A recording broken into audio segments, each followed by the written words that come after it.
ఏంటి మానస్ అన్న క్వాలిఫికేషన్ కానీ లేకపోతే ఫ్యామిలీ బ్యాక్గ్రౌండ్ కానీ అంటే ఎటువంటి కుటుంబ వాతావరణంలో పుట్టి పెరిగాడు?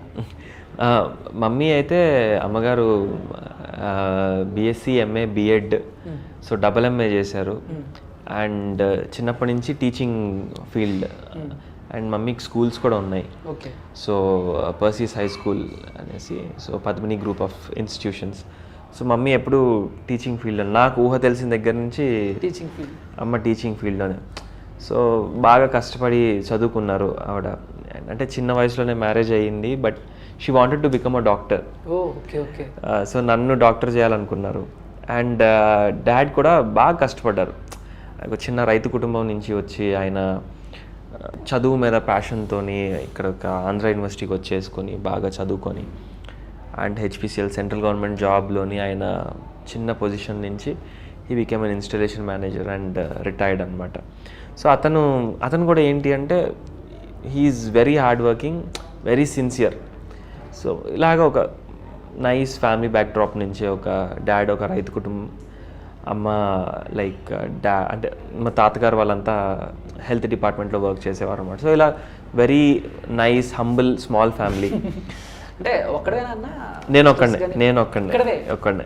సో అంటే ఎప్పుడైనా ఫీల్ అయ్యావా నాకు తమ్ముడు కానీ అక్క కానీ చెల్లి కానీ అన్నయ్య కానీ ఉంటే బాగుంటుంది షేర్ చేసుకుంటాకి? సో రాఖీలకి బ్రదర్స్ డే అంటే ఎప్పుడు ఫీల్ అయ్యావని అంటే ఇంట్లో ఎప్పుడైనా గొడవలు అయినప్పుడు ఏదైనా తిట్టుకున్నప్పుడు ఎవరో ఒకరు పక్కన ఉంటే బాగుండు మనల్ని తిట్టేస్తున్నారు అని అనుకునేవాడిని తప్ప ఇట్స్ నాట్ లైక్ యూనో ఆ ఫీలింగ్ ఎప్పుడు రానివ్వలేదు ఇంట్లో వాళ్ళు. ఓకే, ఏం పర్లేదన్న ఈ రోజు నుంచి చందు అనే ఒక తమ్ముడు లైక్ అంటే ఇప్పుడు ఆంటీ గారు చూస్తే మీ మమ్మీ గారు చూస్తే చిన్నప్పటి నుంచి ఆవిడ టీచింగ్. అవును. సో ఎలా ఉండేవాళ్ళు చిన్నప్పుడు? చదువు అని సాగుకొట్టే వాళ్ళ పాపం నేను మామూలుగా ఉండేది కదా, అసలు మామూలు ఇది కాదు ఆవిడ. అసలు అమ్మో స్టడీస్ వైజ్లోని ఇప్పుడే కాదు అంటే నా దగ్గరే కాదు ఎక్కడైనా సరే ఎవరి విషయంలో అయినా సరే ఫస్ట్ బాగా చదువుకో. ఇదే ఆవిడ మెయిన్ ఇంటెన్షన్ ఏంటంటే నువ్వు ఏమైనా అయిపో, ఫస్ట్ అయితే బాగా చదువుకో. అండ్ తను like she is very passionate about educating people. మాకు స్కూల్స్ ఉన్నప్పుడు లైక్ అమ్మ ఏం చేసేదంటే లైక్ ఎనీ ఫ్యామిలీ వచ్చి ఒక 3 పిల్లలు ఉన్నారు, లైక్ 2 పిల్లలు ఉన్నారు, మేము కొంచెం అంత ఇది కాదండి ఫీజులు కట్టలేము అంటే అవునా ఓకే అనేసి మామూలుగా అబ్బాయి కానీ అమ్మాయి కానీ చూసి యాప్టిట్యూడ్ టెస్ట్ మామూలుగా పెట్టి బాగా చదువుతున్నారు అనుకో వెంటనే అసలు ఆ పేరెంట్కి చెప్పేశారనమాట, అవునా free education not for 1 year, చదివినంతకాలం మా స్కూల్లో చదివినంతకాలం ఫ్రీ ఎడ్యుకేషన్.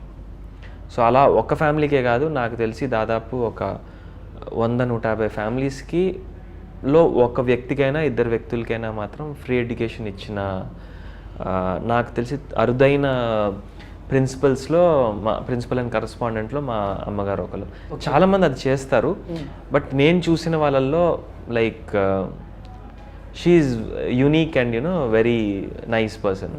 సో ఆవిడ వల్లే నాకేంటి అంటే okay she had a dream అనమాట, నాకంటూ సొంతంగా ఒక స్కూల్ ఉండాలి, నేనే ఎవరి దగ్గర ఎక్కువగా ఫీజులు వసూలు చేసుకోకూడదు.